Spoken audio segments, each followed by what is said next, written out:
This channel does not promote any violent, harmful, or illegal activities. All content provided by this channel is meant for an educational purpose only. একের পর এক medical কলেজের threat culture এরকমই পরপর audio প্রকাশ্যে আসছে। Viral audio clip ঘুরছে চিকিৎসকদের বিভিন্ন গ্রুপে। তৃণমূলের চিকিৎসক নেতা বিরূপাক্ষ বিশ্বাসের কণ্ঠস্বর বলে দাবি জুনিয়র চিকিৎসকদের। মাস তিনেক আগের অডিও ক্লিপে প্রাণনাশের হুমকিও দিচ্ছেন বিরূপাক্ষ। তৃণমূল ছাত্র পরিষদ সংগঠন না করলে আরজি করের স্টাইলে ফেল করিয়ে দেওয়ার হুমকি রয়েছে ওই ফোনতে।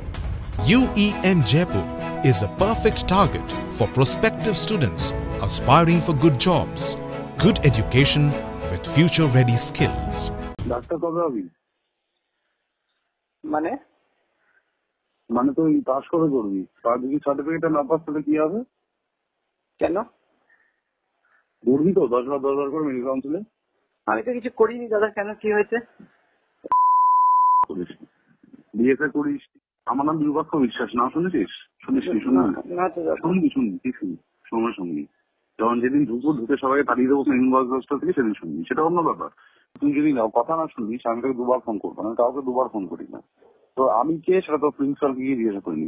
ঠিকঠাক না থাকলে তো রেজিস্ট্রেশনটা আজকে দেবো, এরকম আমার গ্যারান্টি দিস। আর আমার নামে যদি কমপ্লেন করতে হয় নামটা লিখে নে, ডক্টর বিরূপাক্ষ বিশ্বাস। আবারও বললাম তোকে আমি, ঠিক আছে? মেইন বয়েজ হস্টেলই তুলে দেবো আমি, 500-600 ছেলেকে নিয়ে গিয়ে। সব এমবিবিএস করে, বাইরে ছেলে ঢোকাবো না। এমনি মরে যাবি তুই, কেন করছিস এগুলো? শোনালাম এই ভাইরাল অডিও ক্লিপ এআই করে কণ্ঠস্বর বানানো হয়েছে, এমনটাই দাবি বিরূপাক্ষ বিশ্বাসের। এই জাতীয় জিনিস এআই ইঞ্জিনিয়ার করা ডে 1 থেকে যেটা হয়ে আসছে, 1 ঘন্টা 2 ঘন্টা 3 ঘন্টা, অতএব এইগুলো নিয়ে আমার বলার কিছু নেই। যারা করছে তারা অত্যন্ত প্রভাবশালী বলে আমি এইটুকু বুঝতে পারছি।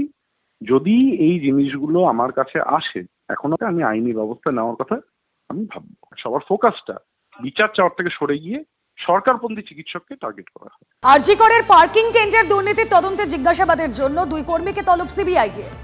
আজ সিবিআই দপ্তরে হাজিরা দিলেন হাসপাতালের 2 পার্কিং কর্মী। নিজাম প্যালেসের সিবিআই দপ্তরে হাজিরা শেখ সিরাজউদ্দিন এবং প্রিয়তোষ নামে 2 জনের। আরও একবার জানিয়ে রাখি, আরজি করের পার্কিং টেন্ডার দুর্নীতির তদন্তে জিজ্ঞাসাবাদের জন্য 2 কর্মীকে তলব সিবিআই এর। কথা বলবো সুপ্রিয় গুহ, আরও ডিটেলে জানাবেন। সুপ্রিয়, দেখো, ইতিমধ্যেই কিন্তু আরজি কর মেডিকেল কলেজ ও হাসপাতালের যে দুর্নীতির তদন্ত শুরু করেছে সিবিআই, সেই তদন্তে এবার আরজি কর মেডিকেল কলেজ ও হাসপাতালের পার্কিং এর যে টেন্ডার, সেই দুর্নীতির তদন্তের জন্য পার্কিং এর দায়িত্বে থাকা 2 কর্মী তাদেরকে জিজ্ঞাসাবাদের জন্য তলব করা হয়েছে। ইতিমধ্যেই তারা 2 কর্মী তারা এসে পৌঁছেছেন, তাদেরকে জিজ্ঞাসাবাদের প্রক্রিয়াও শুরু হয়েছে। অর্থাৎ আরজি কর মেডিকেল কলেজ ও হাসপাতালের যে বিভিন্ন ক্ষেত্রে দুর্নীতির অভিযোগ নিয়ে সরব হয়েছিলেন প্রাক্তন ডেপুটি সুপার আক্তার আলী, সেক্ষেত্রে কিন্তু হাসপাতালের ভেতরে ফুড কোর্ট থেকে শুরু করে হাসপাতালের বায়োমেডিকেল বর্জ্য সেগুলোকে বাইরে বিক্রি করে দেওয়া সহ বিভিন্ন ধরনের অভিযোগ। ঠিক সেরকমই একটি অভিযোগ হচ্ছে টেন্ডার দুর্নীতি। আর এই পার্কিং, 2 হুইলার পার্কিং এর ক্ষেত্রেও দুর্নীতি হয়েছে, এমনও কিন্তু অভিযোগ রয়েছে। আর সেই বিষয় সংক্রান্ত তথ্য হাতে পেতেই কিন্তু এবার পার্কিং এর যে টেন্ডার দেওয়া হয়েছিল বা যে সংস্থাকে দেওয়া হয়েছিল, সেই সংস্থার 2 কর্মী তাদেরকে এবার নিজাম প্যালেসে সিবিআই দপ্তরে ডেকে জিজ্ঞাসাবাদের প্রক্রিয়া শুরু করেছে সিবিআই আধিকারিকরা। এদের বয়ান রেকর্ড করা হচ্ছে, অর্থাৎ কবে টেন্ডার পেয়েছিলেন, কিভাবে টেন্ডার পেয়েছিলেন এবং এই টেন্ডারের ক্ষেত্রে কোনো রকম কোনো বেনিয়ম হয়েছিল কিনা সেগুলোই কিন্তু জানতে চাইছেন তদন্তকারীরা। রোমেলা, ধন্যবাদ।